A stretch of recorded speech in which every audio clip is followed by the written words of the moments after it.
Hey, this is Heidi Dawson. If you love all things health and wellness and style of any kind, hang out here with me each week. I'm obsessed with never-ending improvement, and it's all in an effort to help each one of us live a wildly successful lifestyle. Subscribe today so you don't miss a thing. Hi, guys. Welcome to episode 273 of the Wildly Successful Lifestyle Podcast.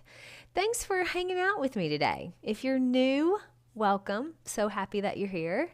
And I would love to hear from you guys about any of the topics that maybe you've loved that I talk about or wish that I would cover. Or if you simply just want to say hello, you can email me at heidi@heididawson.com. I would love to hear from you. All right. Have you guys ever had someone tell you they would do something and then it didn't happen? Maybe it happened once or twice. Well, if it happened a lot of times, you wouldn't count on them any longer. You probably wouldn't make plans with them after a while if they kept doing that. How about someone that you trust tells you something that turns out not to be true? And they lost a little bit of credibility, right? And if it happens more than once, you will come to stop believing them. Every time someone doesn't keep their word or they break a promise, they lose a little bit of trust. And they eventually will lose all credibility if it continues to happen, and now the relationship isn't one that you value or trust. So why do we consistently make promises to ourselves and then not keep them? I mean, we've all done it. You say, I'm going to work out 4 times this week, and then it doesn't happen. Or you tell yourself you're not drinking alcohol during the week, but you do anyway. You promise yourself you're going to be on time for every appointment, and then you still show up 15 minutes late to several. If a friend did this, we'd question our friendship. So why do we think it's okay to break promises to ourselves? We've all done it. And most of the time, we justify our way out of it by saying, well, I'll just do it next week. Or I'm giving myself grace this week.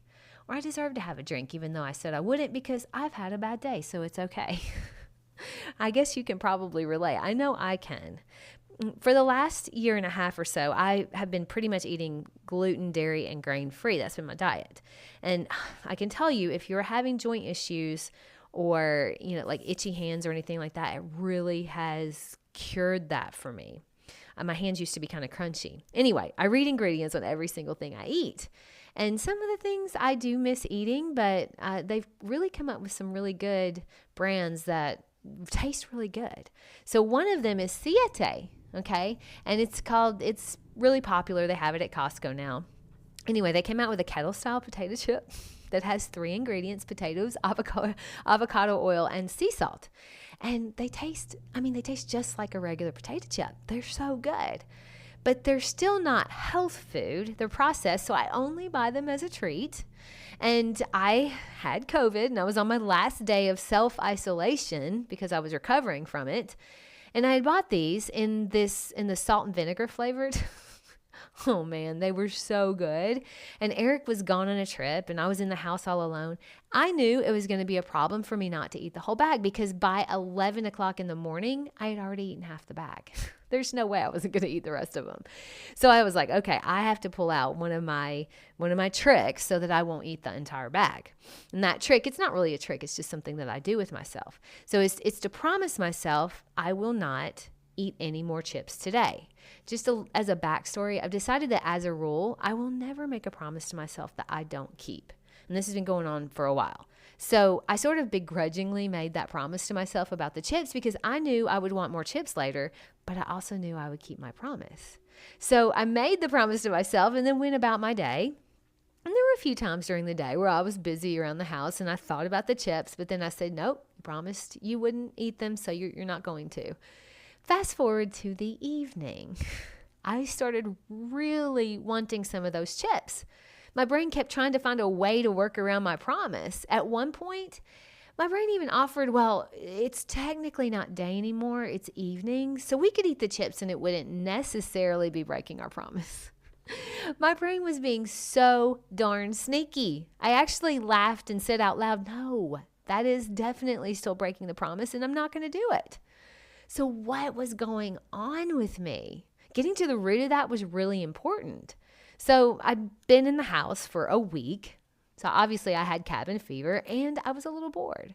My brain was looking for comfort. It was looking for a distraction from cabin fever and boredom.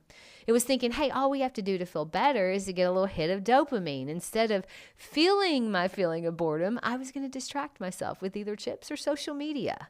Now, either one of those will do the job of getting a quick hit of dopamine, but both of them come with a price. So one, eating the chips, I would break my promise to myself and then ultimately also feel worse than boredom would ever feel. And then the other, I just distract myself temporarily, knowing the feeling of boredom is going to pop right back up. And also, how often do you get off social media feeling better about your life? Not too often. Studies have shown that it's not very often at all. Most people feel a lot worse when they get off social media. So that's a definite temporary fix. But we beat ourselves up thinking we have no willpower, when really we just have some emotions that we're terribly afraid to feel. You don't have a willpower problem. You have a brain that's constantly wanting to protect you with comfort and distraction. And awareness of that fact of your brain is super powerful, because guess who's in charge of that brain? You are. And as soon as you're aware of what's going on, you can change it. Now, I've gotten really good at noticing my thoughts, and I've realized that I had a boredom and a cabin fever problem, not a willpower problem.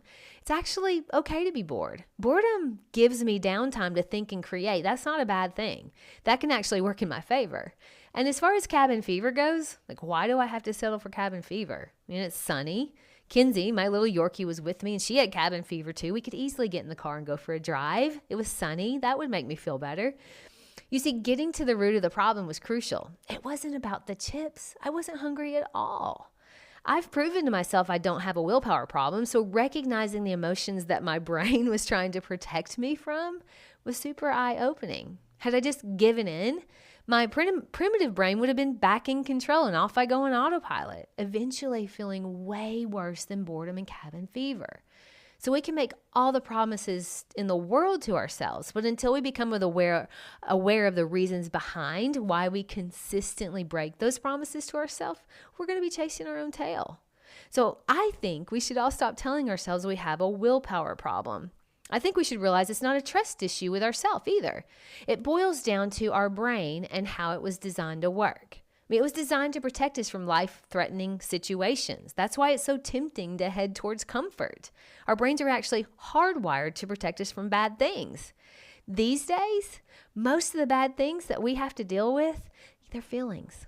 I mean, you can feel stress and not die. You can feel bored and not die. You can feel anxious and not die. And these are a lot of times the root of why we don't keep promises to ourselves. Our brains tell us it'll be better to eat the donut than feel stressed. It tells us it's better to drink the glass of wine than feel anxious. And our brain will say, well, it's better to get on social media than feel bored. These things can be very, very comforting at the time, but long-term effects can be pretty negative on our life and our relationships and our careers. So I'm not letting us off the hook by saying it's okay because it's our brain's fault. I'm actually reminding us that we control our brain. So the next time you make a promise to yourself and your brain starts coming up with reasons not to keep that promise, ask yourself, what is my brain trying to protect me from here? That comfort you're seeking, that's a temporary fix. But the feeling you're avoiding, that's also temporary. And it'll keep coming back until you address it. When I addressed my boredom, I realized that it actually works in my favor to be bored sometimes because it gives my brain a chance to create. And when I addressed my cabin fever, I realized I was keeping myself captive because I'm perfectly capable of going for a drive, which is what I did. Instead of feeding my feelings, I actually felt them. And once I felt them, I realized that it wasn't about the chips at all. My challenge to you is to think about when you struggle the most with trusting yourself to keep a promise that you've made. Is it when you're super stressed? Is it when you're bored? Maybe it's when you're anxious. More than likely, the answer is yes, it's one of those. Being aware of that is really important. Those feelings are temporary. They're going to go away. That's why it's so important to let them be there and not have to react to them. Being able to allow your emotions, that's the only way to live a fully, wildly successful lifestyle. I love you guys. I'll talk to you in a few days. Don't forget to subscribe and share with your friends because we're just going to keep going bigger and better places together, and I love that about us. Talk to you in a few days.